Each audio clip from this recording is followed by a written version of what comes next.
تخافي من الموت؟ هو الموت ما كنخافش منه، ولكن بعض المرات كنشهد وكندير كنقول غنموت، يقدر يسكت ليا القلب ونموت.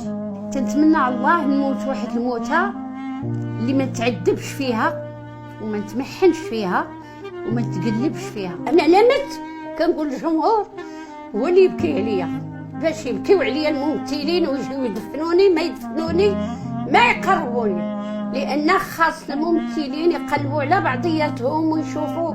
بحال دابا سعاد الصالوير هي ممثله قديمه، خاص الواحد يسول على هادي ويسول على هادي ويسول على، راه هادشي حرام.